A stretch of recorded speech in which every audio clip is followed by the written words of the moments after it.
Welcome, everybody. Oh, yes, that sounds all right. Thank you.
Should we turn it off now, or are you going to leave it on now? Because we're going to start fairly soon. Yeah. Okay. Thanks, Clifford. You're a star.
Well, good morning, everybody.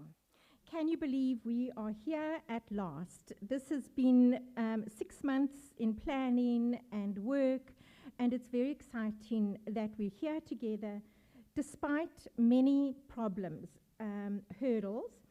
I think the first one was that it was going to be planned for Friday the 13th. But we're not superstitious, so that was the first thing that we had to get our heads around, but we managed. We do have generators in case of load shedding. And yes, and a few housekeeping issues. Please, can we ask people to keep their masks on? We have put the seating every two seats.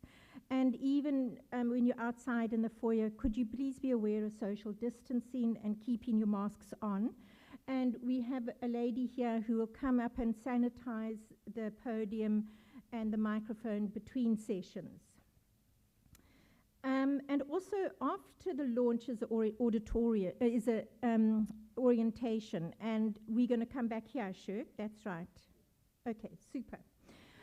We're also live streaming this, and it will be on YouTube a few days later. So if I've received a lot of people's apologies. I think our wave is going crazy at the moment. So please, if you hear people who can't be here, please invite them to join the YouTube and watch it on there, because I think everybody's come here really particularly to see Prof. Mouton's presentation. Okay, so welcome everybody. This is your program. You've been given this in your folder, and we will follow this. We are a bit late, sorry. And welcome to Professor Chris Nhlapo, our VC. Lovely to have you here, Professor. Dr. Phaho, wonderful gentleman, thank you so much for being here. Prof. Balkaran, thank you so much for being here this morning. Prof. Berger, this is Prof. Berger's baby, and she's the one who we've been working with. And Prof. Berger, can you just see how many researchers there are here today? This is brilliant. It's so exciting for CPUT. And of course, our guest speaker is Professor Mouton, who you all know. And this is our committee. We've got a lot of people on the committee. We started this project 6 months ago. We've all been working together, co-designing this mentoring program. There's been a lot of behind-the-scenes work. So thank you to everybody who's here today, and the committee. People have been working quietly behind the scenes. Thank you very much to everybody. Okay, so now it is my great pleasure to invite Dr. Phaho to come to the screen, to the podium, to do his presentation. He did give me a short resume, and he's asked me not to read it because he says you all know him. So welcome, Dr. Phaho.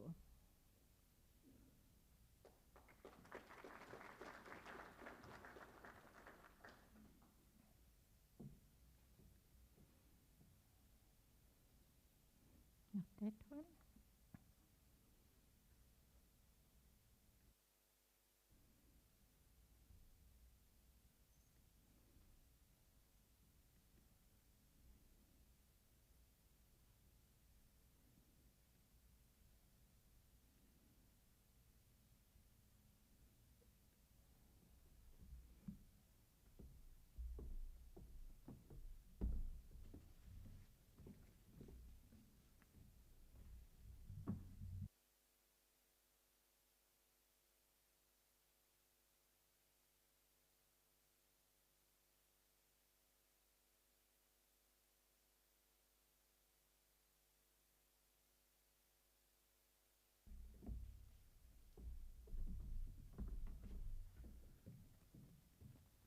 These are extraordinary times. You have to wash your hands before you speak. Thanks, Prof. Condy, our Vice-Chancellor, Professor Chris Nhlapo, Professor Balkaran, our guest speaker, Professor Mouton, distinguished guests, supervisors, ladies and gentlemen. Welcome to the launch of the Sisonke Mentorship Program. It's been a long time coming, but the efforts have been fruitful, and we have an opportunity here to do great things for this institution. So I was tasked to just give an overview in terms of why this is so important. So I want to present it in the context of our postgraduate program within CPUT. So the title of this talk is The Roadmap Towards 2030. 2030 is critical because that's our vision for the institution going forward. So in terms of the outline, what I'll do, colleagues, is that I'll give an overview in terms of how our postgraduate education agenda links to our vision as an institution. And then I'll also look at some enrollment trends. I think these are very important because it will highlight the journey this institution has taken at least the past 10 years, and also the potential of what we can do going forward. I'll also focus on, obviously, what goes hand in glove with our postgraduate students is our research outputs, just to give an overview as to the journey this institution has taken over the past 10 years. And then we'll look at the current state of play in terms of postgraduate enrollment, and not just within CPUT, but nationally, and try to contextualize what are the challenges, if any, and what does it hold for the future. And then we'll look at some of the levers that we think we can pull in order for us to achieve our agenda, not just for the Vision 2030, but specifically for postgraduate education at CPUT. And then how are we going to be measured in terms of progress, and also the kind of things that we have to watch out for, the risks that we are facing as an institution, and probably as a country and the world in terms of the next couple of years. So in terms of our postgraduate enrollment, we always, the VC always says that we have to emphasize our link to our Vision 2030, because without our vision, without our strategy, we'll just be going around in circles. So these 5 focus areas from Vision 2030 speaks directly to our vision for our postgraduate students, but they are primarily, obviously there are other linkages with other focus areas, but the whole idea of creating smart classrooms, smart laboratories, smart working environments and learning environments for our students is critical, both for undergraduates and postgraduate students, especially in a COVID world where the ways of working and engaging have changed irrecoverably. The other issue is that our smart research, technology, innovation, and partnerships agenda has to be relevant and impactful. What we talk about at EM, at Management Committee, is the whole notion of positioning CPUT as an engaged institution. Engaged in a sense that is linked to the national, provincial, and local imperatives. We talk about innovation. The whole drive for innovation is that you can have the national system of innovation, but your ecosystem, the most impactful way to make sure that your ecosystem makes a lot of difference is within the regional space. So our drive for a relevant institution is very important. Our drive for internationalization is very key. It should be smart. Unfortunately, over the years, because of the differences between the global south and global north, there's always been an asymmetric relationship where more often than not you have mobilities predominantly from the global north for obvious reasons, whereas the mobility the other way around has suffered. So we have to become more smarter in terms of how we deal with internationalization now and going forward. And then also coupled to that is smart engagement. We have to make sure that when we engage within the multi-quintuple complex, the communities that we serve, government, other universities, industry, and other partners, top of mind. But what is coming to the fore in terms of the quintuple helix is the whole notion of sustainability, environment, and climate change. If you look at what has happened in KZN, it shows that climate change is not a myth, it's real, and these are the kind of things that us as an institution we have to keep line of sight of. As you can also imagine, in our approved research focus areas, the issue of climate change and environmental sustainability are front and center. The whole issue of smart student engagement and learning experience is also very important. We have to be more proactive, especially for postgraduate students whose line of engagement with the university, with the supervisor, we have to make sure that our engagement with our students as supervisors is optimal, so that all of a sudden we don't have a situation where frustrated students elevate things, not just to the director for CPGS, but heaven forbid to the office of the Vice-Chancellor. And I think these are the kind of honest conversations we're supposed to have, is that our supervisors have to be positioned in such a way that the agreement between the supervisor and the student is optimal, so that this kind of engagement happens. I think most of us, as we journey through our education, the only line of engagement at the university was between yourself and the supervisor. But now we have a situation where, for whatever reason, things are elevated to the office of the Vice-Chancellor, and I don't think it's ideal. But these are the kind of crucial conversation we're supposed to have as we supervise students into the future.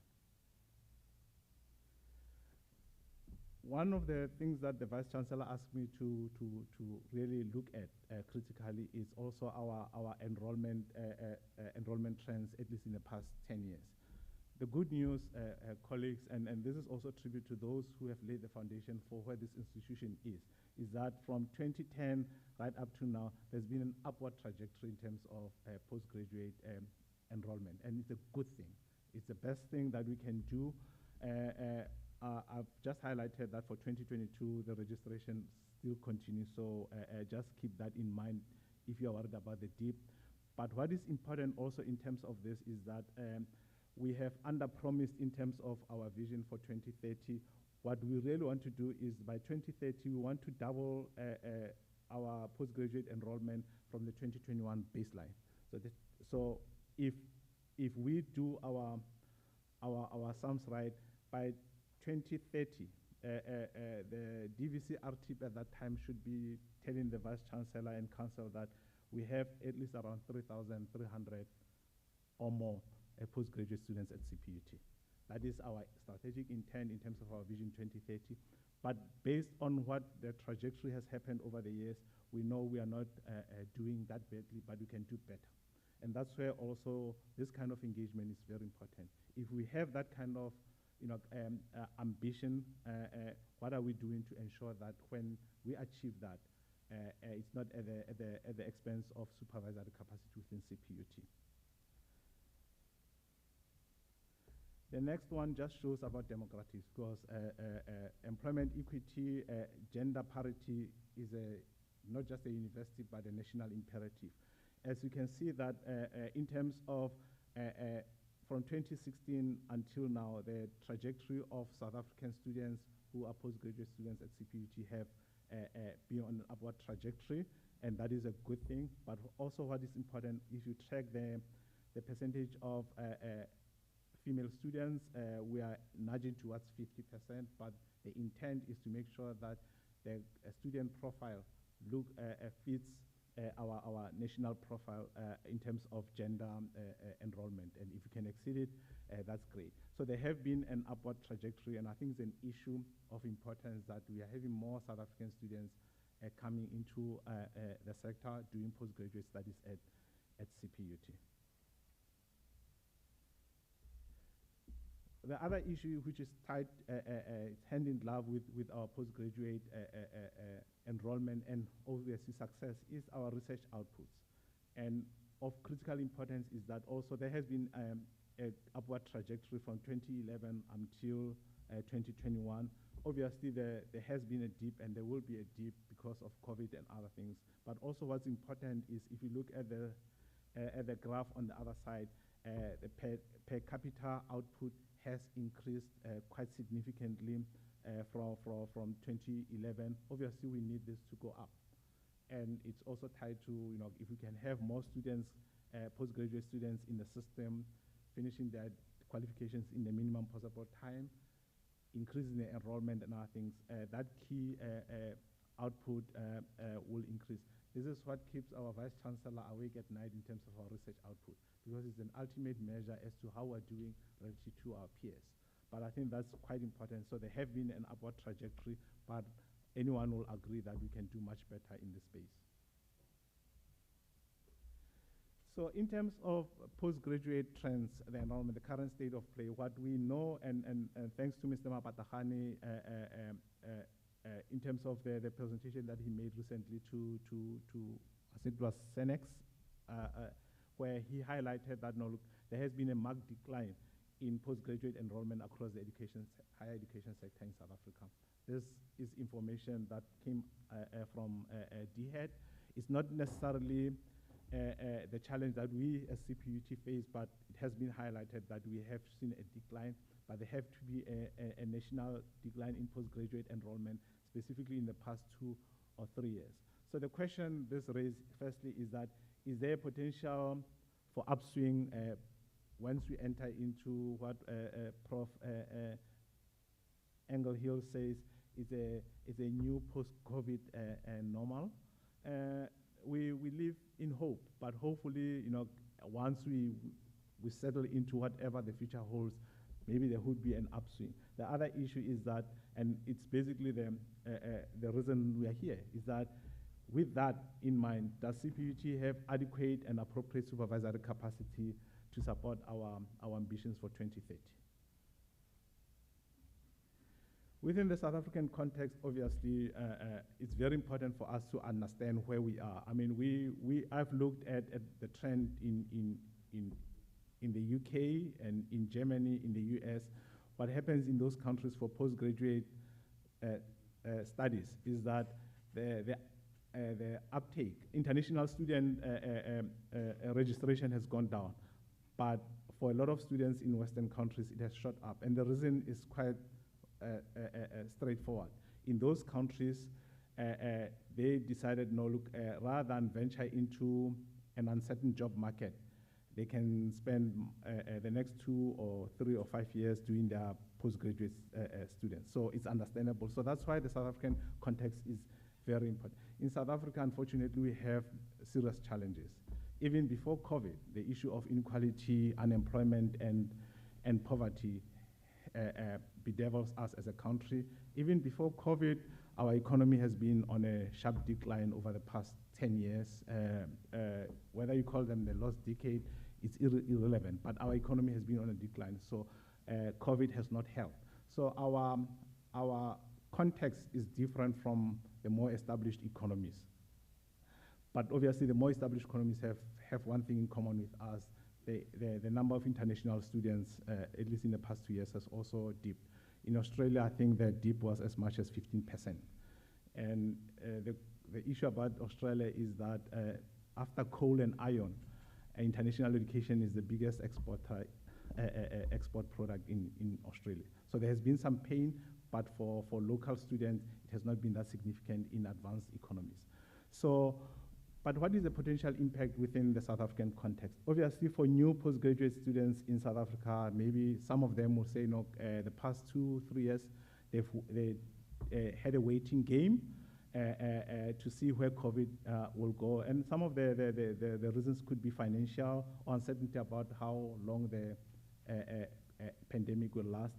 The second and most important issue is that for new and even continuing students, due to the fact that most of them are a little older, they've graduated and other things, and unfortunately, because of our context, they are disproportionately affected by increased family responsibilities which are wrought by COVID-19, be it ill health, job losses, or death. A student wants to register, male or female, want to register for a master's degree, and they were hoping that the kids will be looked after by a granny, and then COVID came, and then all of a sudden the family dynamics have changed forever. So probably they decide, no, let me hold back for in 2020, 2021. So these are the things that within our context we have to be mindful of, and that probably could explain the relative dip as compared to other countries.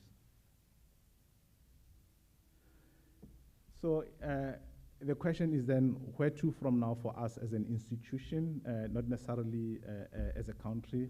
So we identify a number of levers, a number of imperatives that we can focus on to ensure that as we want to increase our postgraduate enrollment, we have the right environment to make sure that we achieve our ambitions. The first one, and that's the reasons why we are here, is that we have to make sure that we enhance the supervisory capacity across the institution. Sisonke programs, co-supervision. We have to be very innovative in this particular space. We understand that there are challenges, but also with challenges give us an opportunity for us to be innovative, to be very creative as we welcome more students probably post-2023 and 2024. The issue of the quality of research, training and learning, we have to make sure that not only do we attract but retain world-class researchers and scholars to ensure, and research support staff to ensure that the research agenda is not compromised. As I said, the issue of smart partnership is going to be quite critical to make sure that they are mutually beneficial for us as an institution and our global partners. I think that also ties to internationalization. We have to move in a post-COVID environment where we are really encouraging supervisors and academics to encourage their students and themselves to take advantage of the opportunities which are opening up in terms of mobility. COVID is still here, but the world is opening up, and it would be great for us to really leverage from all the opportunities which come our way. A key issue for us also, Prof. Berger, is for us to aggressively market our university. We have pockets of excellence, whether in nanosatellites, where we are world class. We have a niche area where on the African continent, there's no institution which has done what we have done in that particular space. And these are the kind of levers that we have to pull in order to, in terms of growing our own timber for our undergraduate students at CPUT, but also nationally and internationally, where we highlight the kind of things that we want to do and we can do going forward. The other issue also is that in a world where, even though you're a chemistry major, you don't necessarily have to focus on the Faculty of Applied Sciences, where you can broaden your scope, where we can also encourage our students, especially those who really want to broaden their horizons, to look at opportunities beyond the confines of their departments and faculties. And I think here's an opportunity for us to really improve the quality of training for our students, where a student who's doing a postdoctoral, postgraduate qualification in chemistry can still work to some extent within the Faculty of Chemical Engineering and others. So I think these are things that we really have to become more creative of if we have to produce students who can enter a competitive market and be successful. So, and then how can we be measured? I mean, obviously, if we do the right things going forward, we have to find a way where we say that are we on track, or are we falling behind, and what can we do? I mean, the most important prize for us is that if our master's and doctoral students produce quality research outputs, the institution will be on a growth trajectory in terms of our research agenda, but even more importantly, for financial footing. One of the drives for us as an institution is third stream income. And as you can imagine, as other source of income decline, this is one of the levers that we have to pull. So it goes to say that if our students, especially at the master's level, also are encouraged to produce quality work so that they can publish and other things, those research output can go a long way in terms of achieving an agenda on our key issue on our vision. The other issue is that student success. If we have sufficient supervisory capacity across the institution, the students will graduate in line with our progression rules, so that we can have more students graduated in minimum possible time, so that we can recruit more students rather than students staying in our programs for much longer than is necessary. So everything is tied to one of the reasons why we are here today, that with adequate supervisory capacity, we can make sure that most of the imperatives that we want to see as an institution are achieved. Obviously, research capacity is very important, not just for CPUT, for the country. If we can produce high quality graduate students at the master's and doctoral level, CPUT benefits and the broader society, South Africa for that matter, benefits. Last but not least is that for our agenda in terms of increasing our baseline from 2021, if we can increase our postgraduate enrollment, it will be informed by the availability of quality supervisory capacity within CPUT. So this is not to bring you down on a very nice but cold morning in Cape Town after a very nice breakfast, but these are the kind of things that if we have a strategy, we also have to look at what could trip us up as we have our ambitions going forward. Obviously, you know, reputational damage, if you want to recruit high quality students, if the only thing they see in the newspapers is CPUT on fire, chances are the student will have a different view about coming here. And these are the realities that we have to deal with. The other issue, obviously, is the turnover and retirement of especially productive supervisors. Is a key issue that we have to address as an institution. Unfortunately, we have competition not just in terms of staff, but also students by other universities, both in the country and beyond. And these are things that we will be top of mind. And obviously, we have to make sure that our research, teaching, and innovation infrastructure is world-class. And that is one of the key things that can attract high-quality students to our institution. Last but not least is that, you know, if especially international students, for whatever reason, whether it's COVID-19 or what will come after it, if they are precluded from coming to South Africa or anywhere else, it will also reduce our ability to attract especially international students. And Prof. Condy, that is my story. Thank you.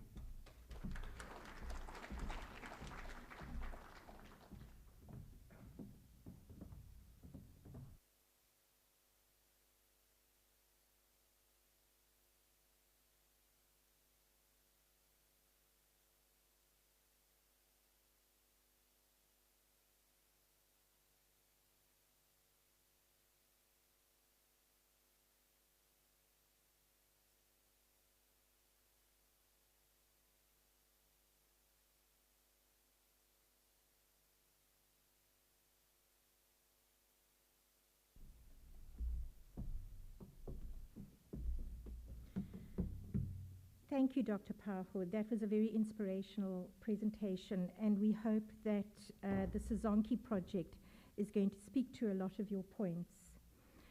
I'd like to now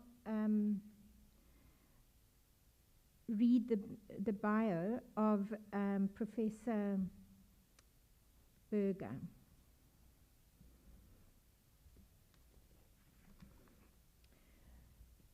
Professor Dina Burger was born in Paarl and grew up in Keetmanshoop, Namibia, as well as in Uppington and Pretoria, and is currently based in Cape Town. She has spent the largest proportion of her career within the public higher education system in academic and academic management capacities. She has teaching experience in the areas of public management, human resource management, leadership, strategic management, project management, financial management, local government management, disaster management, policy analysis, research methodology, development management and health management, HIV and AIDS management, and extensive experience in the presentation of a variety of short training and capacity development courses to the public service across many different spheres of government and the private sector in South Africa and Africa. Prof. Burger has a D.Admin from the University of Pretoria and has supervised and co-supervised various postgraduate students to successfully complete their higher degrees by research. In addition, she has published several articles in journals and been involved in research projects, many research projects. Her broad research areas of interest include leadership, research leadership and management, as well as water leadership and governance. After being part of academia for many years, Prof. Burger expanded her horizons into the profession of research leadership and management, and soon became the head of the Monash Africa Centre, South Africa. On the 1st of November 2015, Professor Burger came to CPUT, where she holds the position of Director of the Research Development, as well as the Acting Director for CPGS. I believe that's not long to be. Professor Burger is an independent thinker with exceptional leadership and management, research management skills. Thank you, Prof. Burger.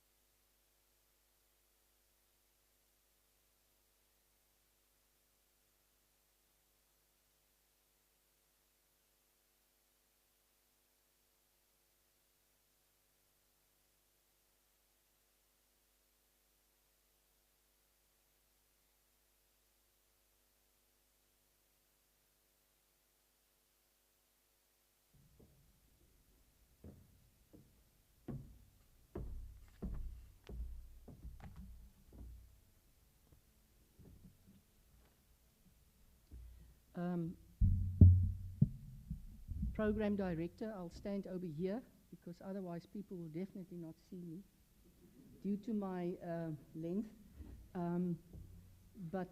Good morning to you, Program Director, Professor Janet Condy. I want to also acknowledge our Vice-Chancellor, Professor Nhlapo. I want to acknowledge our DVC Teaching and Learning, Professor Rishidaw Balkaran, and also our DVC Research Technology, Innovation and Partnerships, Dr. David Phaho. And then our guest of honor to here today, and personally a role model, I think, to many of us in higher education, Professor Johann Mouton from Stellenbosch University. And then distinguished guests, our colleagues. This is a program that came about over many years. And I think what I've learned during my time in higher education is that to have a great system for postgraduate education is not the only thing that you could have to predict supervision success and postgraduate student success.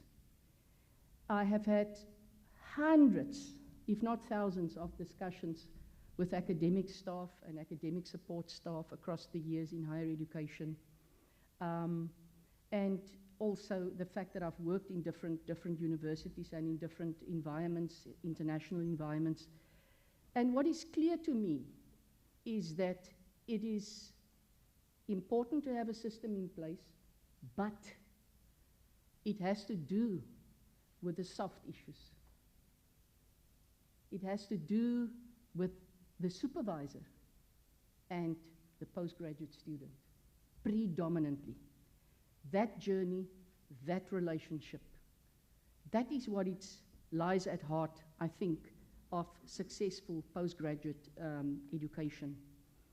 I've also heard through the years how the funding environment has changed. And I've also heard that we need to improve our postgraduate numbers. We need to improve our academic staff in terms of doctorate degrees. So when you start to accumulate so many data, at some point you ask yourself, so what can be done? I'm a very practical person and I'd like to solve problems. That is what I enjoy most, and I like to bring about change. But I also had to ask myself a very fundamental question, and that is, why do I get up in the morning? What makes me get up in the morning? And it dawned upon me that I get up in the morning to serve and support academic staff. Full stop. That's why I get up in the morning, and I thoroughly enjoy it, colleagues. And so I started to have discussions with my fellow colleagues, and the first time I implemented this program was when I was at Monash University, and I was very honored to be the DVC for research at that stage, and also, as Prof. Condy had said, heading up the Africa Center. And we had to introduce postgraduate qualifications at the campus. And I decided to launch this program over there. And at that stage, it was only at the South African campus where the university was legislated as a private higher education institution, even though it was a very public institution across the world with its headquarters in Melbourne. And very soon after that program has taken off, which was the first of its kind in the world, and I'll tell you just now why I can claim that. What I call the mother university got to know about it, and today it's being implemented very successfully over there, and it's still running over there. But when I joined CPUT 5 years ago, I decided that I want to do the first things first and try to affect change and try to understand the university. And then I decided this is time for us to launch this program over here, because by that time, the focus of government on postgraduate education And also the need for quality supervision became very clear at that stage. And so I started the journey across the institution to try and find someone to actually handpick a core group of people to try and help me to bring this idea to fruition. And then a person with the name of Dr. David Phaho started at CPUT not so long ago. And in my second discussion with him, trying to get to know each other, I said to him, Dr. Phaho, I have a few wild ideas. That's how I called it.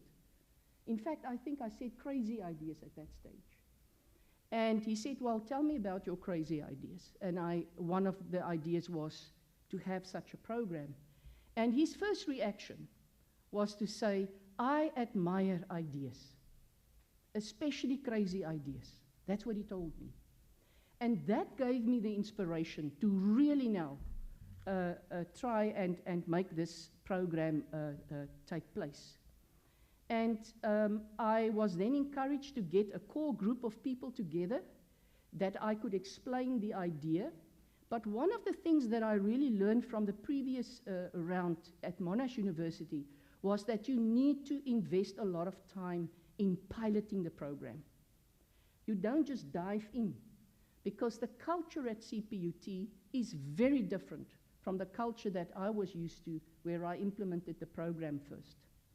So I really had to make sure that I have a core group of people across the university, because I do prefer to work on an inclusive, in an inclusive manner, and I also love to take people along and to make us all own what we are busy doing. So in addition to that, the need also came to the fore that we need to enhance postgraduate supervision at CPUT.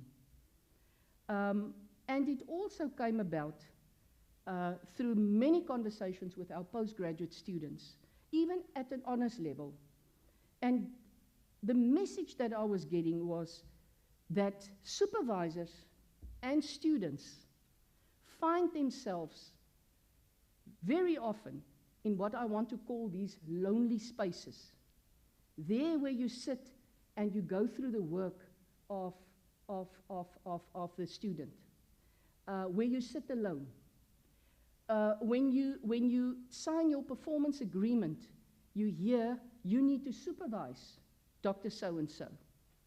And then many a time you are expected to supervise without even sometimes having a co-supervisor.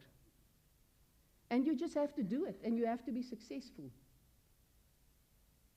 And so I think it is important that I then started to realize, but we need to take hands with our supervisors, and we need to take hands with our students, because I think we are an institution that is student-centered.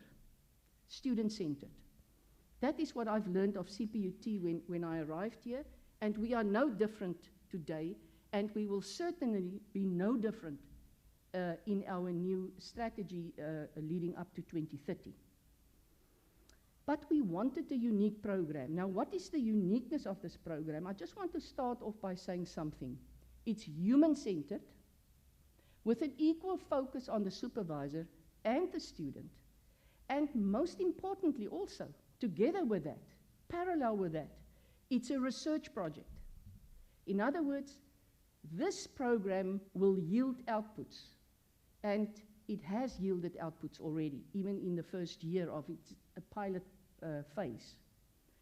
So the core team that we've assembled was, amongst others, and Prof. Condy has put up our faces there, 3 professors from education and health sciences and informatics, 2 senior staff members from the Directorate Research Development, 2 postdoctoral fellows, 2 administrative and technical support staff, and then I'm very proud to say the participation of all our 6 faculties. They were involved. Inclusiveness.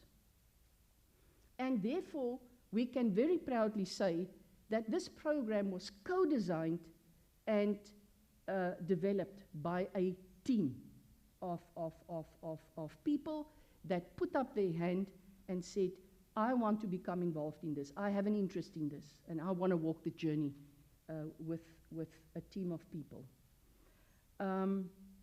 So we had volunteer mentors and mentees from all 6 faculties initially. And so the pilot phase started, and where we are today is we are launching the program. And orientation, the first orientation will take place straight after this session. So we've yielded 4 papers already, colleagues, that we've delivered at a recent postgraduate conference at Stellenbosch University by our staff. We are very proud of that. And we will be publishing those. And that is just the beginning. We want to also co-publish with our students. And therefore, we want to also, in the end, start to partner with our sister universities in the first place. And countrywide, there's also a very keen interest in a recent discussion with a new program that was launched by USAF under the leadership of Prof. Stephanie Burton at the moment. I know that Prof. Nhlapo is involved in that program, and they are very, very keen to involve themselves in this particular program. Very interested in it. So the question then is, what has been out there?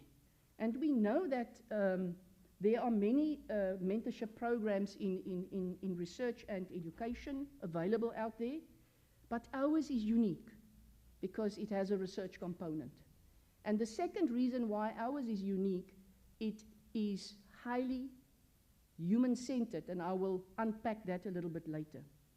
So we saw that we saw the gap in the market, and we saw the plight of students and supervisors and the pressure that is on us to deliver. We acknowledged all those dynamics and even more to come up with this program. Now, what is this unique program all about? And I said I was going to unpack that a little bit. It's about reflective mentoring. And there we are seeing the emergence of a code of conduct that we've already started to work on. A code of conduct for our supervisors is in the making as I speak. We are talking about reflective mentoring practices. We are talking about mentor-mentee relations. And we are talking about the fact that we want to embrace successful mentoring models that are out there, but also arriving at our own unique model, as I've just said. There's also a collaborative space for mentoring relationships. And this is about taking us from a safe space to a brave space in our relationships. To form relationship networks for collaboration purposes, to provide collaborative opportunities, and to develop a sense of togetherness, being with others, and not stuck in this lonely space. And the only thing that we can lean on is how did we experience our supervisors? And let me not go into that, because us that are grey and perhaps a bit bold, if I may say, I see Prof. Muji is with me. We know our experiences, many of us, regarding supervision. And many a time we emulate that by saying to our students, with pride, I will supervise you the way I was supervised. That is how I will supervise you. And that is, many of us were on the receiving end of that so-called model, which I don't even want to name. And then, of course, the whole issue around the inclusivity and the support that we want to render in terms of being diverse in our participation in this program. The other unique part of this program is to create a supporting environment, an environment where there will be recognition, where there would be support, there would be, again, collaboration and communication platforms in this space, and then the monitoring and evaluation process will also co-journey with us through this process. We want to understand what is it that we are doing well, and what is it that we can improve on, and what are the learnings. And we want to disseminate that through research output. And then, of course, stakeholder management that is always involved in this. The other aspect around the uniqueness of this program has to do with what we call the mentorship value chain. So the mentoring interventions involves the mentor-mentee that will then become an enrolled mentor-mentee, participating mentor and mentee, collaborating mentor and mentee, and then ultimately what we want to call a developed or established mentor and mentee.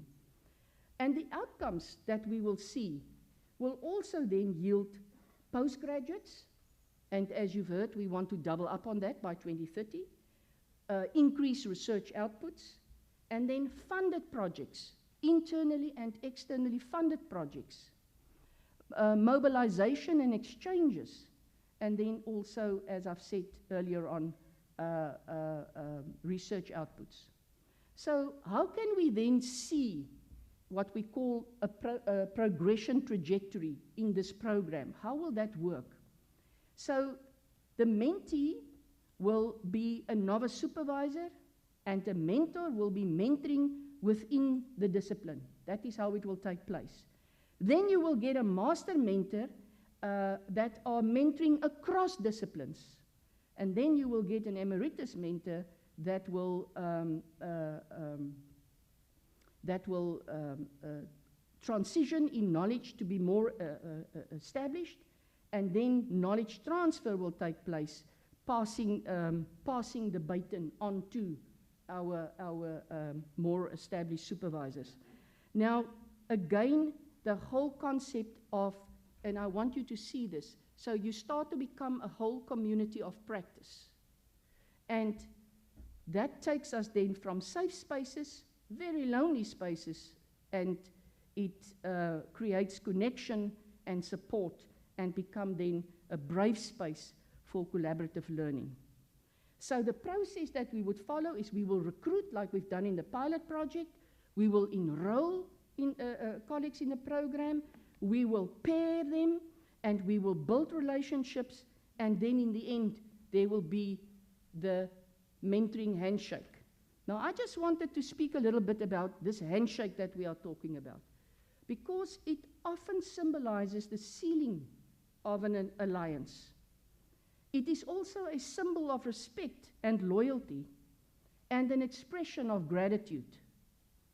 But in some areas in Africa, handshakes are continually held to show that the conversation is between the two talking. And if they are not shaking hands, others are permitted to enter the conversation. It establishes access and rapport. And so that is why that aspect has also been very important for us.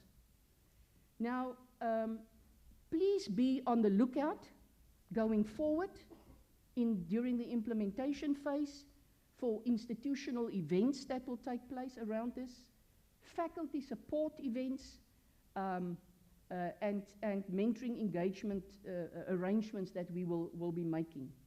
And then also we want to look at certain supervisor mentorship types, where we have an experienced supervisor mentoring a novice supervisor for a specific research study. We will have a mentor and a group of mentors at some when it's required. We will have a group of mentors with a group of mentees, and then also a group of mentors for one mentee. So those are the possibilities that we have in place. And it could be based, all of these arrangements could be based on research interests, multiple mentors depending on the needs of the supervisor-mentee. It could be cross and multidisciplinary mentorship agreements that we are entering into, and also on a one-on-one basis and disciplines, and have faculty or departmental affiliations. So, in a nutshell, colleagues, I've just tried to illustrate to you what this program is all about. But the ultimate goal around this program is to ensure that there is a precise focus on the needs of supervisors and postgraduate students to ensure a quality student experience and a quality postgraduate program for the university to enhance our standing as an institution who is serious about postgraduate education, and in so doing, we will then attract the type of postgraduate numbers that Dr. Phaho had spoken on. Program Director, thank you very much for the opportunity, and last but not least, I want to really thank the team that has been involved in supporting us through this journey so far. I really salute you.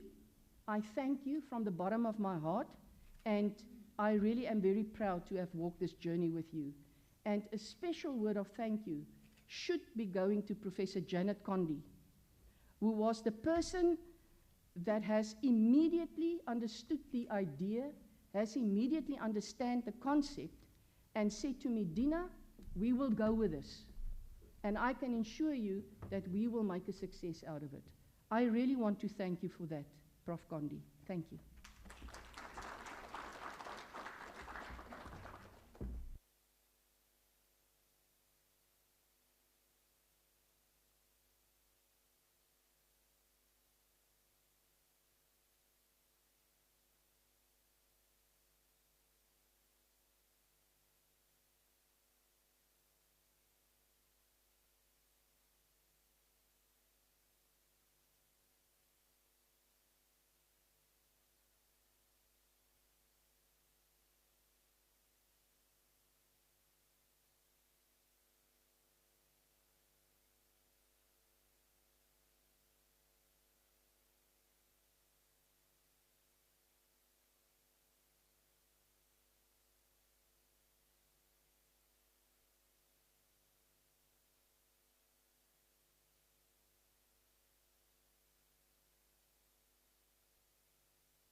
Good morning. I was wanting to say good morning, graduates. I'm so used to being at the graduation, and there's so much of vibrance, and this was such a quiet event. I was getting a bit worried. Vice-Chancellor, good morning to you, and good morning to our expert guest, Professor Mouton, and DVC, Dr. Phaho, our program director, Professor Condy, Professor Burger. Good morning. And colleagues, really, it's such a pleasure to see so many of you. Prof. Burger gave a very nice analogy about the handshake, which got me thinking that one of the things it does do, Prof, is it also bridges the gap between the two individuals. Hence the word Sisonke. I was born in KZN, and Sisonke means bridging the gap. And it's so apt a word because it also aligns itself to our oneness in terms of our Vision 2030. So really, I'm really pleased to hear the name Sisonke. And I also want to say that part of supervising is the famous words that you will hear and get used to hearing it. But when will I graduate? And I suppose our expert guest, Professor Mouton, will talk about how we will graduate, and hopefully, you know, it's some things that we will learn, the skills that we will learn in order to be able to get our students to progress.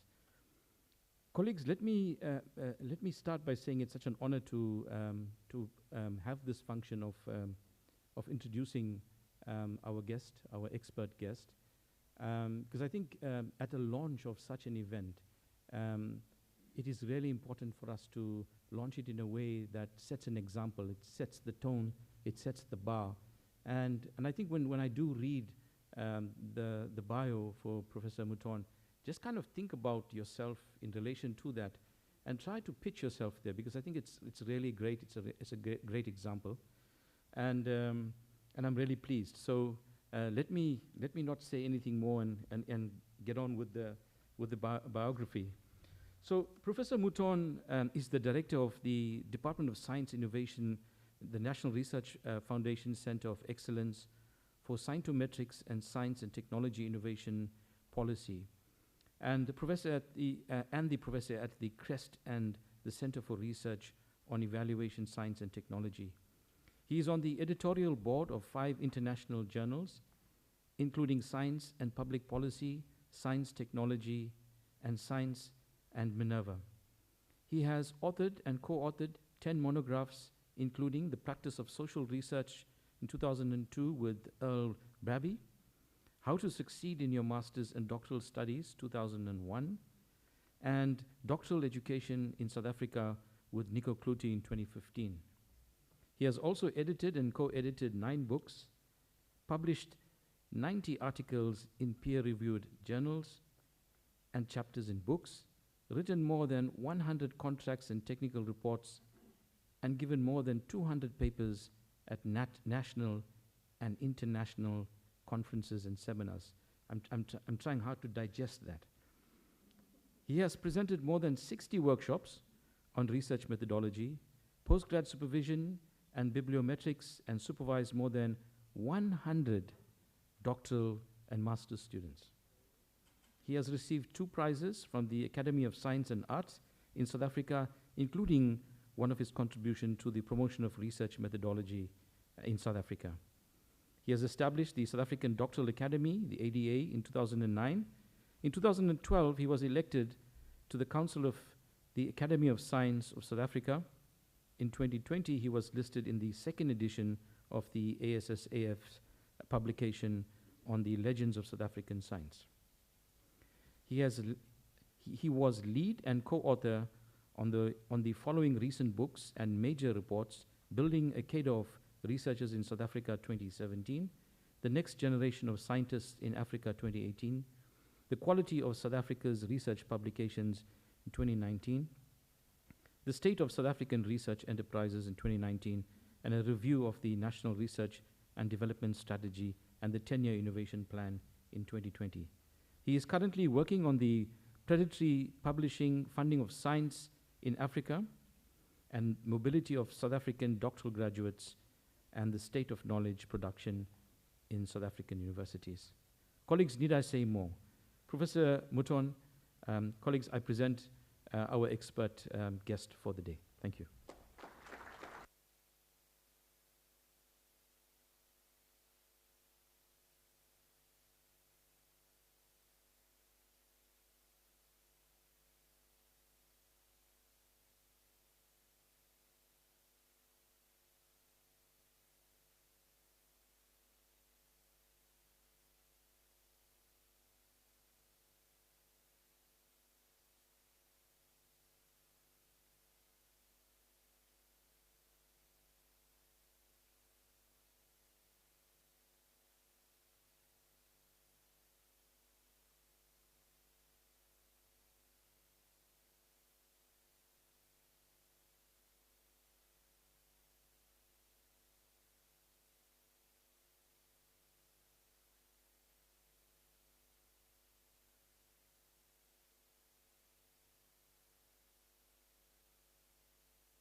Good morning, ladies and gentlemen. First of all, let me just acknowledge all the dignitaries, program director, the previous speakers. I want to say my old friend, Professor Nhlapo, but the word old, unfortunately, has 2 meanings. I should say friend and colleague of long standing, because we have met a long time ago in various capacities at the Research Directors Forum. And of course, in higher education in this country, it's a small space, so we watch with great interest where people move and people that we've known who've come to elevated positions. So first of all, let me just say it is a great honor for me that you've invited me at the launch of this very ambitious. I actually did read the program document 2 nights ago, And I thought, I'm very glad that I'm not leading this. It's complex, it's detailed, it's ambitious. So, first of all, thank you for the invitation. The second thing to say is that last night, when you hear yourself, your own CV, you never know whether you should you be feeling that you've been blessed, or do you just wish that they stop because it's a little bit embarrassing when other people, praise you? Because, I studied at Potchefstroom. I'm at a Calvinist place. You're not supposed to boast about your achievements. But of course, I've been blessed in the kind of work that I've done. This year is exactly 45 years ago that I was appointed as a junior lecturer in philosophy at the old RAU. And me and my wife married when we were students. So we're also 45 years married this year. Now you see, that illustrates a real achievement, all of this other stuff. And I'm glad to say that the How to Succeed book, the second edition, has just appeared 2 weeks ago. And I made a point of devoting it to my wife, where I said, look here, I do acknowledge the fact that if it wasn't for you, I wouldn't have been able to do so. So that won me some kudos with my wife. And just the last thing to say is that I told Patricia last night, after this event, my wife and I are going through to Cape Town to visit my daughter that lives in Cape Town. I said to her last night, why don't you just come through here? She never attends the stuff, that I present. I said, just bring a book and sit at the back of the room. And she said, okay. So then this morning I said, now, are you coming with me? And she said, no, I think I'll walk the dogs this morning. So she's coming through later. But everything is in perspective, basically family life and other things. So I wanted just to emphasize that in a certain sense, that's why I chose the title, Getting the Balance Right. And I hope that it will become clear to you why I chose this title for this. It is about getting the balance right between institutional and national demands about postgraduate education and the support that we provide to our students. Because I'll try and explain that as I go through. So my storyline is fairly simple. It's widely recognized that South Africa needs more highly skilled academics and scientists. Universities have many missions, but two of the core missions is that we have to reproduce the next generation of academics. We have to make sure that we teach from undergraduate to PhD the people that will teach our children and their children. And secondly, universities, especially in developing countries, have a knowledge productive function. And in South Africa, that has even become more urgent for reasons that one can go on. So it's clear that this capacity has to grow. I'll show you some indicators which suggest that there are some constraints emerging on our ability in South Africa to do both. So in this context, something like the Sisonke program is really very timely. So I do want to congratulate Dina, who I've also known for a long time, and Janet, and the rest of the team. So my message is very simple, that universities and university managers across the country must get the right balance between the demands, they're not even expectations, that come around what we should produce in terms of numbers of postgraduate students and numbers of publications, and also how we provide the necessary support for our staff and students to do that. Because recent trends, even in our sector, and I'll refer to one or two of them, suggest that our sector is increasingly under strain and being stretched. And there are very good reasons for that. And despite what I always say to people, if you look at the South African university sector, the 26 universities, by any international benchmarking, we are performing admirably in terms of the production, per capita production of postgraduate students and publications. But there are some early warning signals that you cannot ignore the fact that there is no such thing as unlimited growth. So, what is the demand environment? In a healthy science, technology, and innovation system and a higher education system, there is sufficient funding, financing of institutions.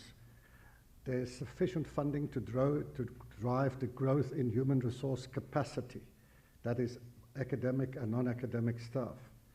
And there's sufficient funding, national funding, to support knowledge productive capacity, and ultimately that which can be turned into the production of new technologies for innovation and wealth creation and the like. And we've seen various national policies. If you look at the last 20 years, post-94 already, all of this have been emphasized. In the higher education, the second version of the plan in 2002, targets were set. In the National Development Plan, you know that there's a target set that we should be producing 5,000 doctoral graduates by 2030. That's the NDP target. It already appeared in the NRDS. There's a further sub-target that of those 5,000 doctoral graduates, 60% should be in the SET or SET-STEM fields. At the moment, it's close to 40% of SET doctoral graduates. There is this target, which in fact I think is a ridiculous target in the NDP, that 75% of all academics should have PhDs. When I asked the author of that chapter, who I won't name, I said, how did you get to 75%? He said, we looked at similar countries like South Africa. I said, like what? He said, like South Korea and Malaysia. I said, seriously? Yeah, 75%. Because the big thing is, you cannot set the same target across all fields of science. You know, universities have different faculty structures. If a university is a university where the traditional faculties of science, engineering, humanities, social science, etc., that's fine. If you're a university of technology, where you also had in the past faculties in design and applied fields, or you have performing arts, music, drama, theater. I mean, seriously, do we need PhDs in all of those fields, and can you achieve that? In this country, 90% of all the staff in physics do have PhDs, 90%. But why is that? Because you cannot get a proper job in physics if you don't have a PhD. But do you think that the people who teach music and drama and theater, that we have 90%? It's probably around 10%. So that target of 75% is just a stupid target. So I always say to people at universities, set faculty-related targets, set field-related targets. Because when we set up targets that are unrealistic, we set up ourselves for failure.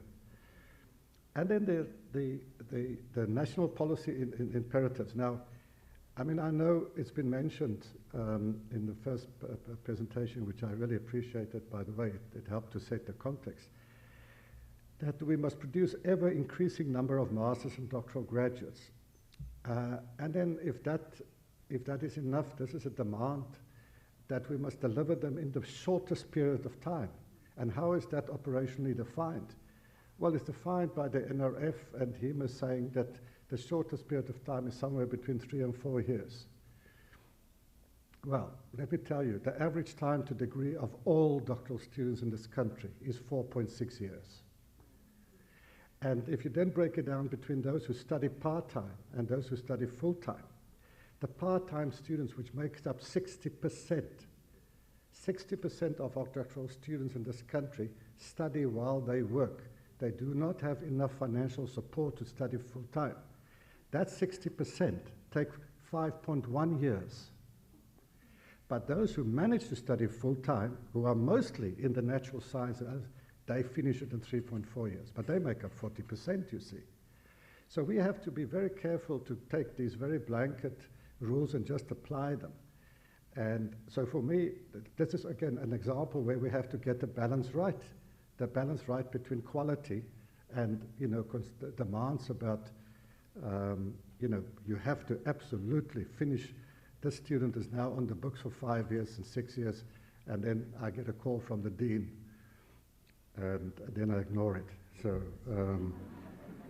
yeah, I just cite these figures to him, and I also said, how many PhDs have you supervised, by the way? You know, what the heck?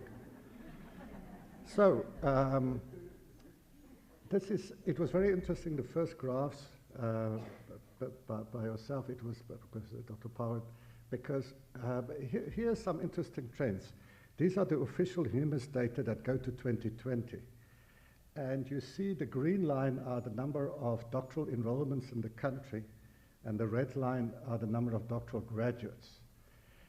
And we're trying to see what's going on here, because as you know, at CREST, this is what we do. We monitor the higher education system and its performance and the science system. And it's very clear that, you know, in 2020, we had nearly 24,000 doctoral students being enrolled. These are not new enrollments, these are just enrollments at that time. It might be new enrollments and historical enrollments. And we produced 3,539 PhDs in that year. Now, there are two things to say about this. There's no question that both in terms of enrollments and graduates, the growth is slowing down. 3-4 years ago, when we brought out the State of the Research Enterprise, we were sitting here at 2017-18, and the line was still increasing. And we did forecasting models, and we actually said, if the conditions under which these growth occur continue, we may just reach the target of 5,000 by 2030. Now, I am not so sure, because if you look closely at the last, I know the numbers are difficult to read, but if you look at the last 3 years in terms of doctoral graduates, we've only added 1,000 new graduates every year for the last 3 years. The other thing to say is that if you just ignore that very last one, when the gap between the graduates and the enrollments get bigger, that is the proxy measure, what we call the burden of supervision. Because those students in the green line are being supervised by us. And if a gap gets longer, it means that they take longer, and it means that now you start to put a bigger pressure on your staff to supervise people. So we're graduating, yes, we're graduating still more students per year than with, but the supervisory burden, and this supervisory burden, here's the problem, is not equally spread across fields. There's some fields where we have large numbers of PhD students. Did you know that about 1 in 5 of every doctoral student in this country is in the field of education? Now, I don't have anything against educationalists. Who are they? These are school principals at schools who want to get a PhD so can get a promotion and a job in the district office. Will they contribute to innovation? Maybe, maybe not. But I would have loved to be 1 in 5 engineers, health specialists, biomedical specialists, chemists, climate change specialists. You know, so the problem is that this supervisory burden is, there is enough supervisory capacity in fields like chemistry, where there are about the same number of doctoral students than staff. You can have one-on-one supervision, but you can't have that in the field of education. So this picture even needs to be broken up further, because there are certain fields where the supply outstrips the demand, and vice versa for other fields. Now, we're trying to explain what's happening here. Remember, this is now the figures were only released in December last year. It takes a year for HUMIS to process this data. And I want to show you this because we have always broken down, this is now just the doctoral enrollments, into 3 groups. The green line are South African nationals, and I'm glad that you made that distinction in your presentation. The red line are doctoral students from the rest of Africa who come and study here. And the blue line is from the rest of the world outside of Africa. So that's about 5% or so, so we attract students from other continents. But can you see what happened here? Around 2009, 2010, a huge increase in students from countries like Zimbabwe, Nigeria, Ghana, Kenya, I can go through the whole list, coming to study in South Africa. At some point, 2-3 years ago, they made up 30% of all our doctoral enrollments and 35% of all our doctoral graduates. And we've just done a study, which I'll refer to later. We have gained from Africa. Some of them have stayed, some have gone back to the country. I get annoyed when people get xenophobic about people from the rest of Africa coming here. They've contributed to our knowledge base. So we should acknowledge that. But why did they come here? Because a couple of things happened. One is some countries, and they will remain unmentioned, but like where Trump was, made visa requirements for students tougher from the rest of the world. And then the cost increased. If you're a student from Africa, it became so prohibitively expensive to study at the UK University of America. South Africa was a cheaper option. And there's a second reason. There are areas in which South Africa actually offered doctoral programs which are not present at some African universities. You cannot do a PhD in philosophy at Makerere University. It's amazing. You go there.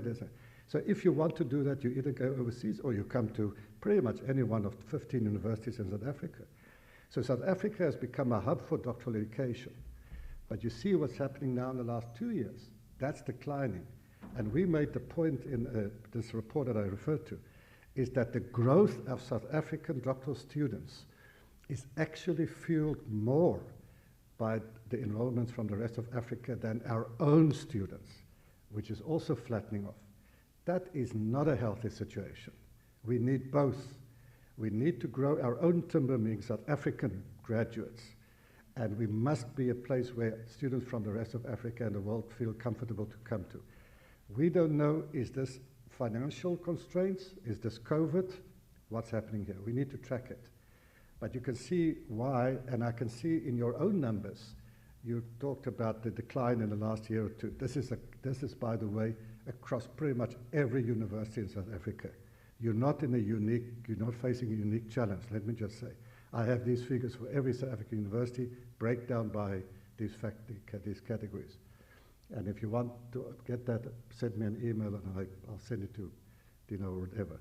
So we have to watch this, because this might be the biggest reason why we may not get our targets, and it will impact on your program in different ways.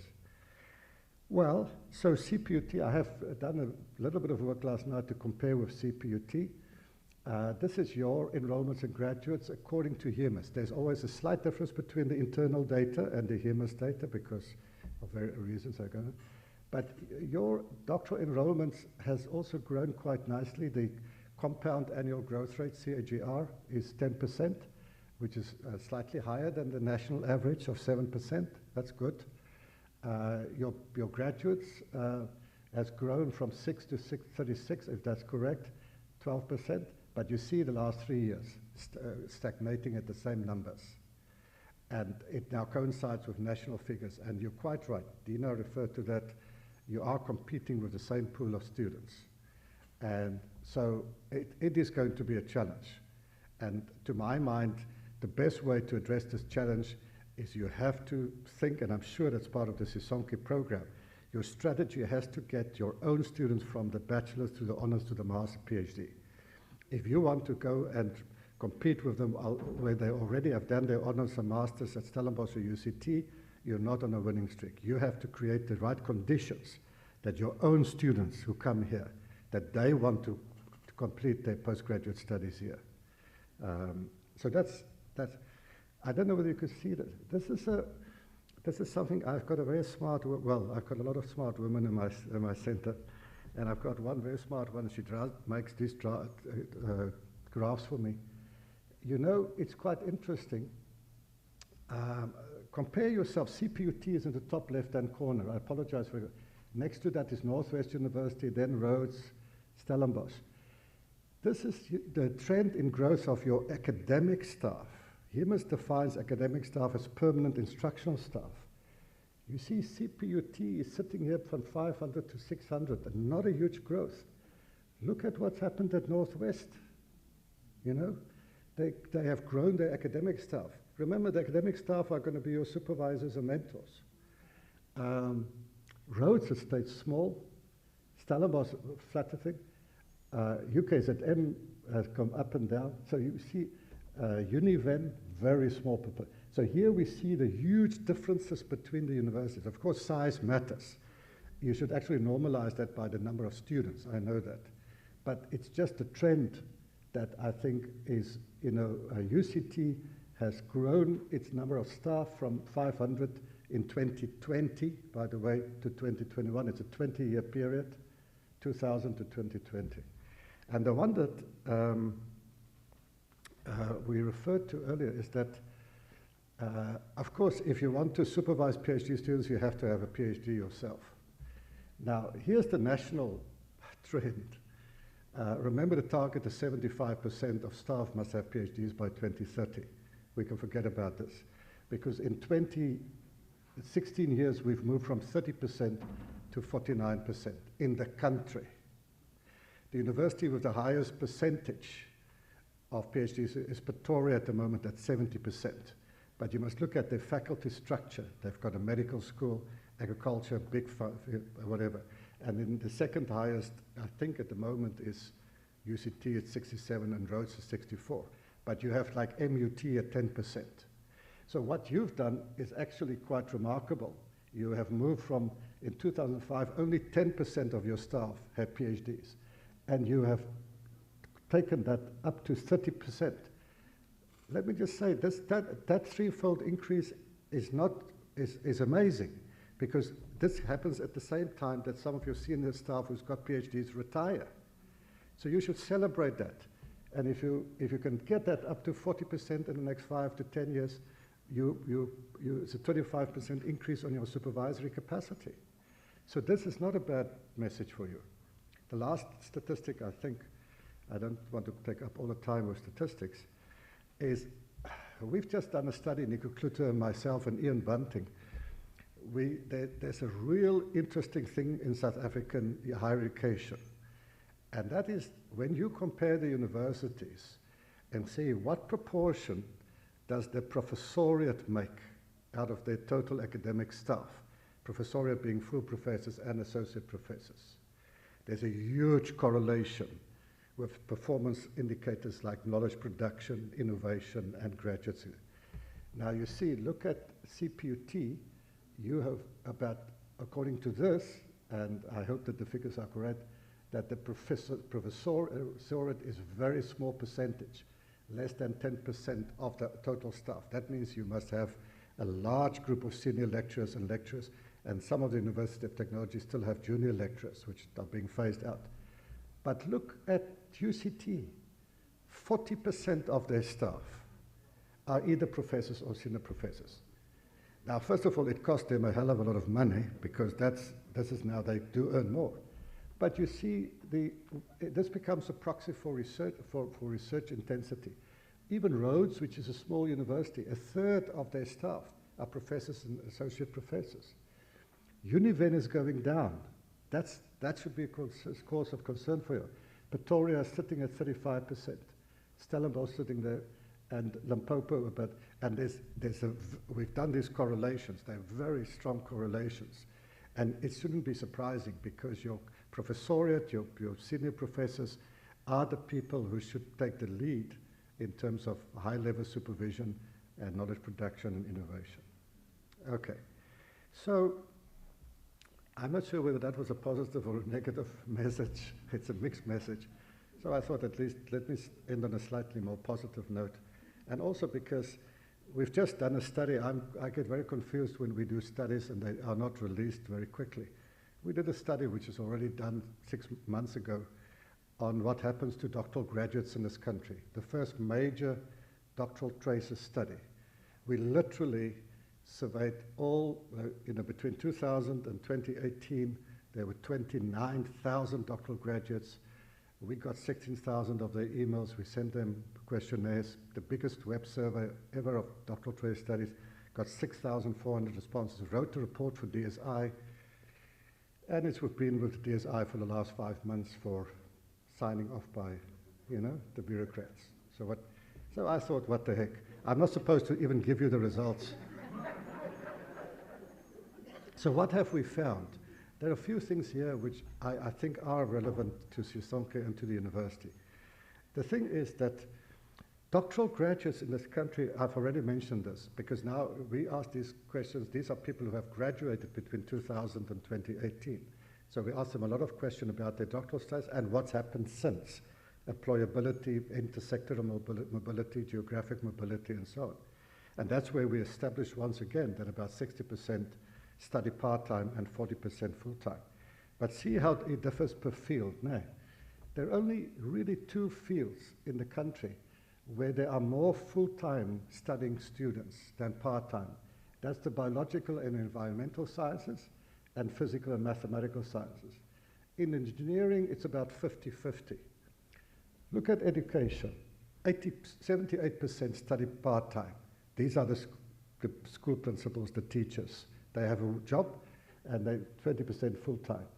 Economic, social sciences, 70-30 part-time. Humanities, 60-70, agricultural even, 60-40.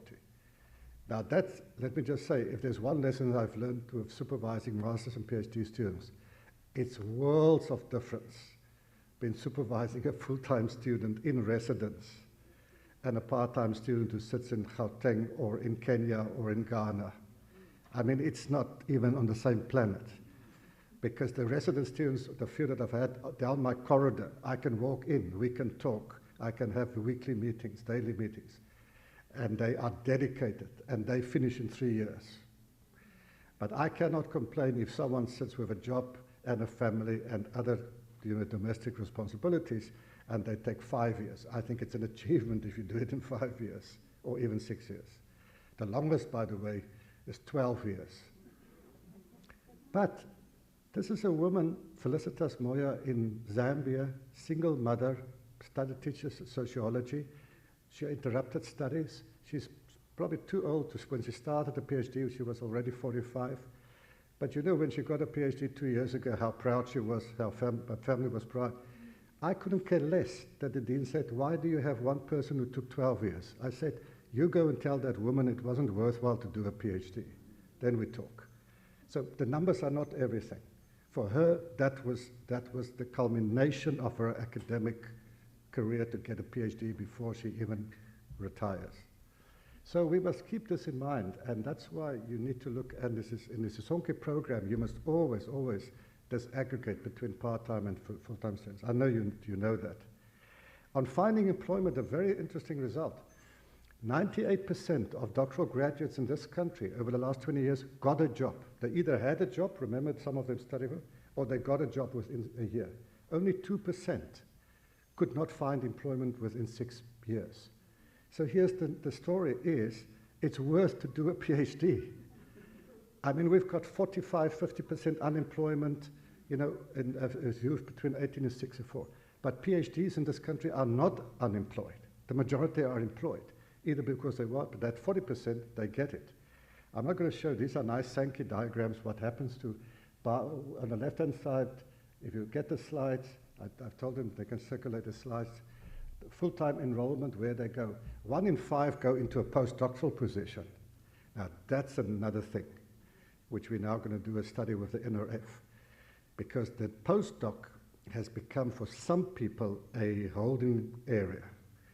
So we have 1 in 5 do a postdoc for 2 years, then a third of them do another postdoc for 2 years, and a third of the third does not. We call them serial postdocs. The Americans call them permadocs. So, and we ask them why. Of course, they say, I cannot get a permanent job at the university. So the postdoc becomes a form of employment, which is not how SARS defines them. Yeah, and then the two kind of things that I'll end up with. One is that although only 2% didn't get a job, we must be a bit careful to clap our hands at that point, because we asked them whether the employment that they found was aligned with their field of studies. And here we found that about 20%, and it's been increasing the last years, said no, they could not find an employment, a job related to their field of expertise, which suggests that there's a saturated market there for some skills. I mean, I hear that more microbiologists cannot get jobs than social scientists, because the social scientists go in civil service, no? The sociologists, development studies, even philosophers get jobs. If we can get jobs, then there's a problem. But the point is that this is not a good result. It means that there is not an alignment between the demand of the jobs. Engineers who don't go into engineering but become engineering consultants, that's a waste of expertise, you see? So the fit is not good. But we did ask them, is the PhD a good investment? And so we said, in hindsight, I should not have pursued the directorate. No, they said 90% disagree. In hindsight, I should have pursued the doctorate in another field. Well, 80% said, disagree. So that 20% are the ones who didn't get. Doing the doctorate has been a good return on investment, 80%. So the same pattern, my expectations of obtaining doctorate. So the general pattern is that, and this is where I start to wrap up. So that not all graduates find permanent employment. Some go into postdocs, and those who find permanent employment are fairly unanimous that it's a worthwhile investment, although there is a small percentage that says they could have done it, they didn't find it in the right place. So I think I've spoken too long, so I'll finish with this. I think it's evident to anyone who lives in this country that our higher education system is embedded in a socio-economic system that's going under huge financial constraints. Reference has been made to economic recession of 10 years, the cost of COVID, the cost of the KZN floods. What's happening in the moment, higher education is a huge concern to a lot of commentators, the increasing expenditure on financing undergraduate students, NSFAS. NSFAS is grabbing all the money because basically for undergraduate students who can't get jobs, it's a form of employment to come to universities. That's not how it should be. And NSFAS is not, and so money that is earmarked for postgraduate studies and for research is being channeled by DHET increasingly to NSFAS, where there are rumors of mismanagement and corruption, but heck, we shouldn't be surprised. And so it's essential that South African universities stay true to the mission to produce highly skilled and well-rounded scholars that form the next generation of academics, researchers, and innovators. So initiatives like Sisonke, I think, carry a huge responsibility. And I think what I wrote last night resonates with what Dina said. It must both prepare your PhD postgrad students in meeting these demands, institutional, about finishing as soon as possible and graduating, etc., effectively. But at the same time, this is for me so important, the program must provide what I've called a protective zone for your students. You referred to the soft skills. We must protect our students from undue demands, where quantity and time to degree is more important than quality. And the program, if it achieves that, and it's research-based, then it will be a success. Thank you, ladies and gentlemen.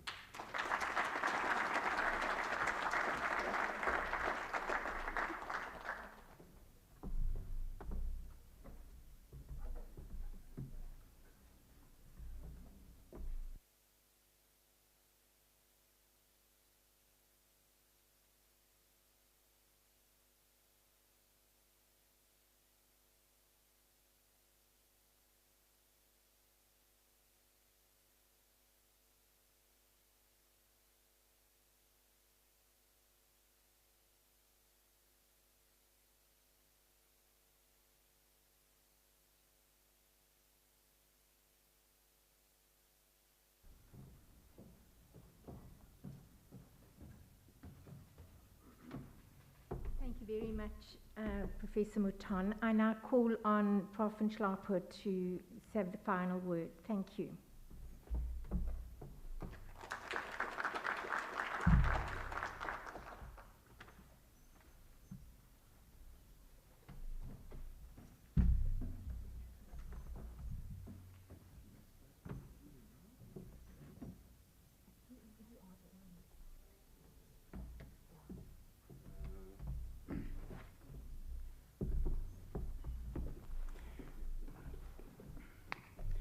Colleagues, let's give all the speakers a round of applause.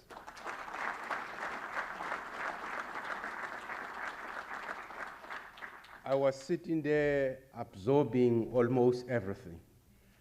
And I'm sure that both supervisors and the postgrad students, you are excited as I am. But before I go into the program of thanking all the speakers and all the organizers, let me call on stage Professor Johann Mouton so that we can give him a token of appreciation from CPUT. It's really coming from the bottom of our hearts.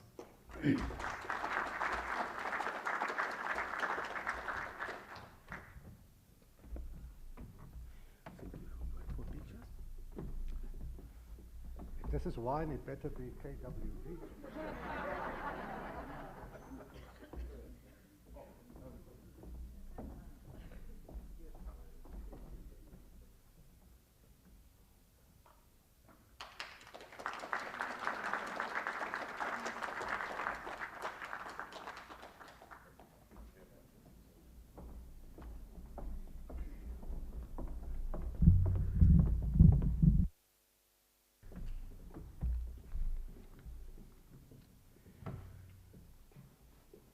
Colleagues, today I'm a very, very excited person.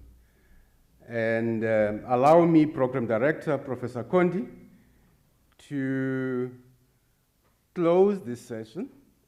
But before I do, let me thank all the colleagues who are here today for the launch of Sisonke program. It has been long in the making, but let me thank yourself, Professor Condy. Colleagues, some of you may not know, this is one person who, when the task is given to her, she's actually taking it to a different level altogether. And she has been doing that consistently. We launched the Vice-Chancellor's prestigious awards. She chaired that.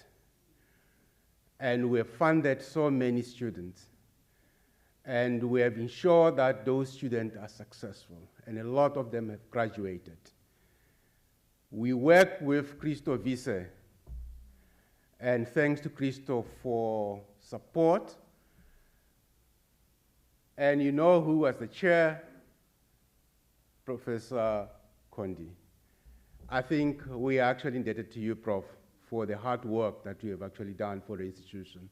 She retired last year, but she is not sitting at home. She's here.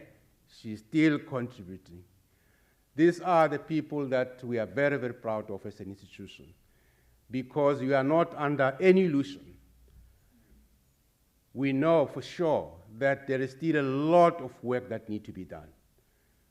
Colleagues, we have done well over a period of time, but there is still a lot of work that needs to be done.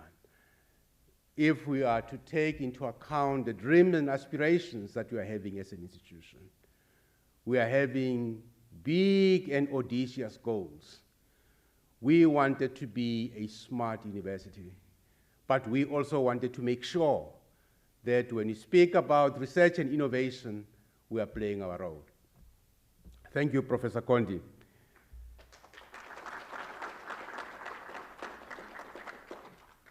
Colleagues, the other aspect that I also wanted to share with you, around 2003, when I left the University of the Free State and went to the National Research Foundation, I remember I was actually given this prize by Frederick Fourie at the time, you know, it's up and coming researchers. And I said, no, I'm joining Khotso Mokhele in Pretoria. Bye-bye, Free State. And when I actually started working, I realized that now research management is something different. It's not like being in the lab and doing all the work. It was very, very difficult. But understanding the national system of innovation, the role players, the enablers, some of the key figures in the system. There were two people that impressed me most. And one of them is here today, Johann Mouton. The other one was a gentleman by the name of Bok Mare. And I would just say, oh, Bok, I wanted something. And I will talk to Bok's wife to say, I wanted to talk to this particular person. And I must actually say, you'll come there, these people understand the system. And these people will actually give you ideas that are backed by data. That's why when I started here, way back as the first DVC research, when we were writing the RTI blueprint, colleagues will recall that really we're actually not having anything. People are saying, how many people are rated here? I could count 4, from both Cape Tech and Pentec, 4. I can even mention names. And we had a meeting with the deans to say, we'll have to have a declaration, the so-called Platet-Kloof Declaration. We went to Platet-Kloof, Northlink College there, conference center, 3 consecutive days. We said we have to have this particular plan and ensure that we build research at CPUT. Today is history. We have launched satellite in space, but we invited one person. We invited Johann Mouton to come and give us some ideas. And colleagues, I really wanted to appreciate the presence of Professor Johann Mouton. This man is an institution. This man is a treasure to South Africa. And Johann, we are very proud of you. Colleagues, a round of applause for Johann.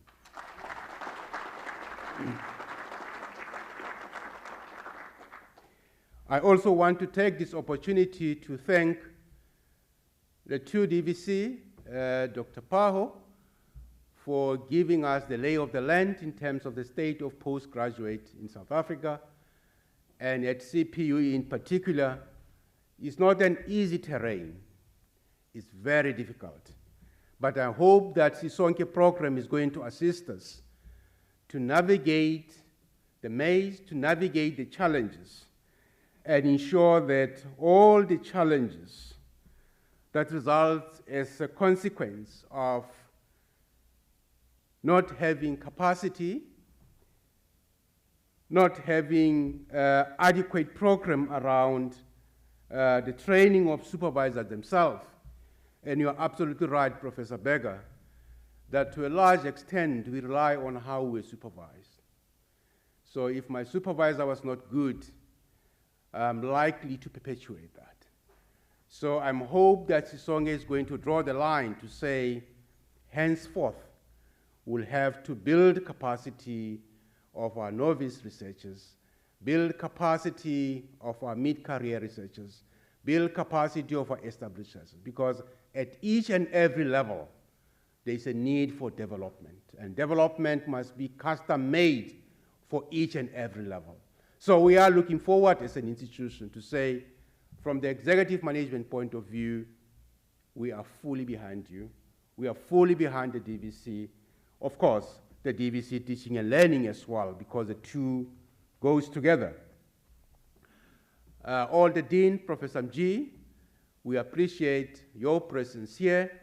And I think the points made by Professor Johann Mouton around the peculiarity of education as a faculty, and how supervision and how the registration versus part-time, I think we have noted that supervisors must take that into heart, and how we can custom-made appropriate programs.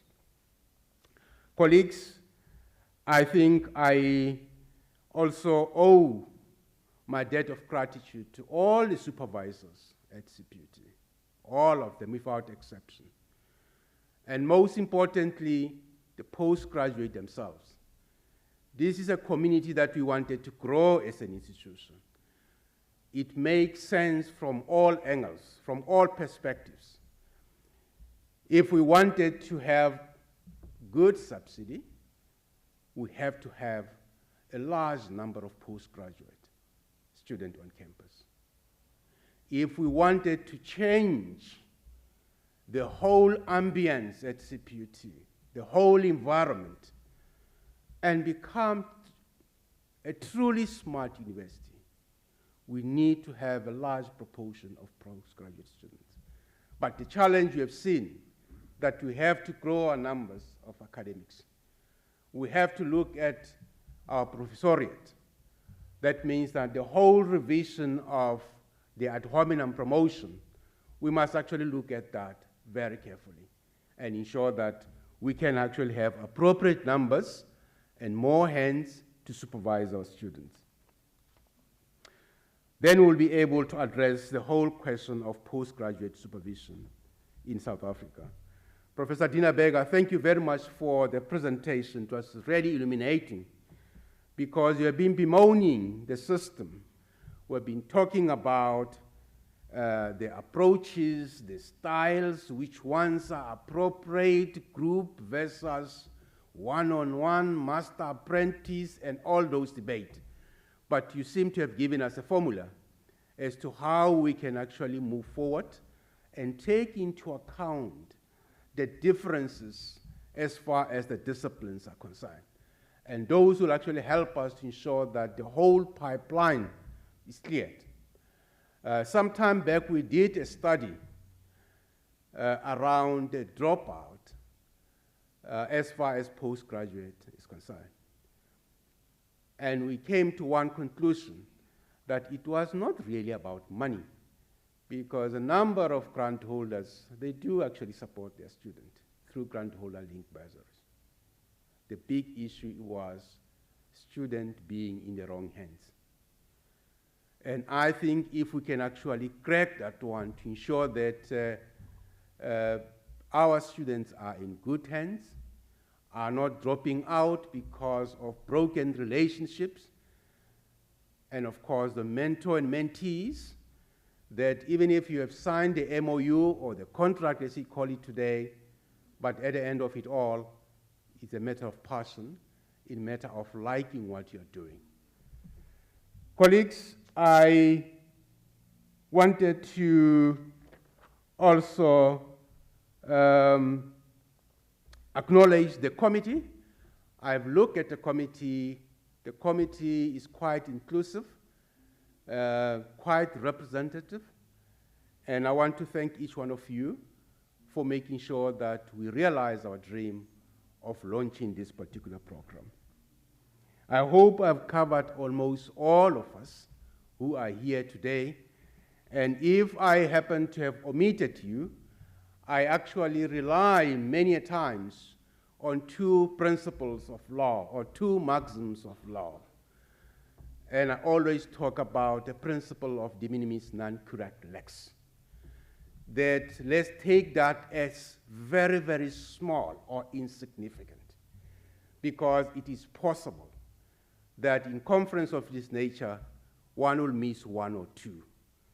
That's why we normally talk about those two principles, de minimis non curat lex, and of course, in dubio pro reo, that some small things should not destroy our relations.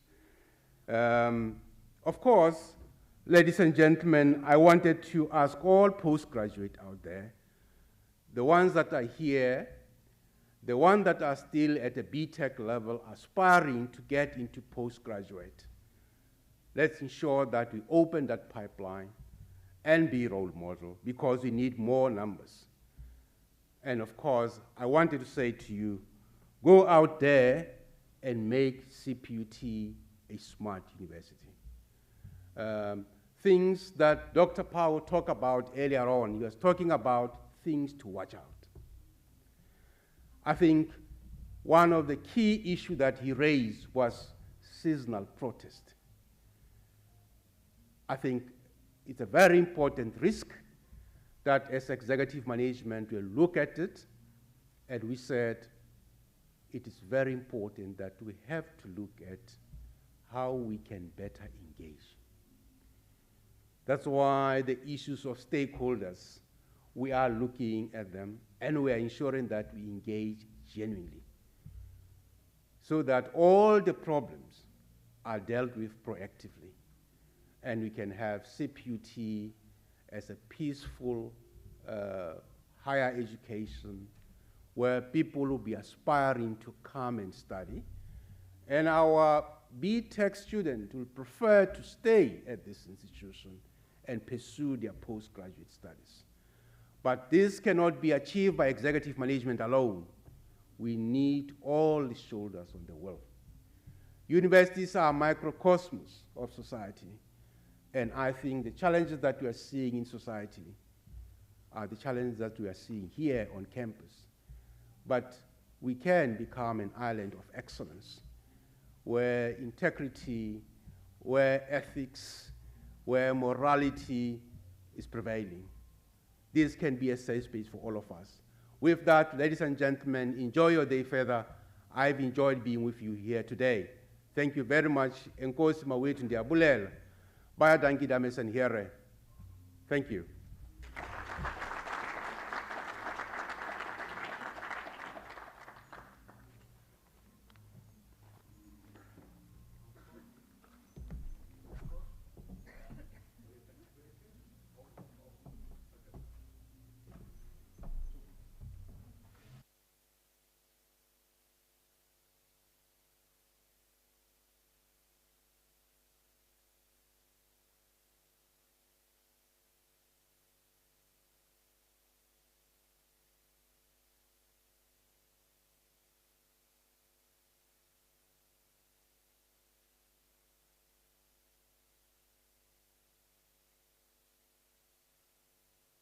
Thank you, everybody. Today's been a wonderful, wonderful day from the bottom of my heart. It's been wonderful. I've really thoroughly enjoyed it. We're a little bit over time, and Shirka said let's meet again at 11:40. Go and have a cup of coffee, refresh yourself, and please come back for the orientation. Thank you very much.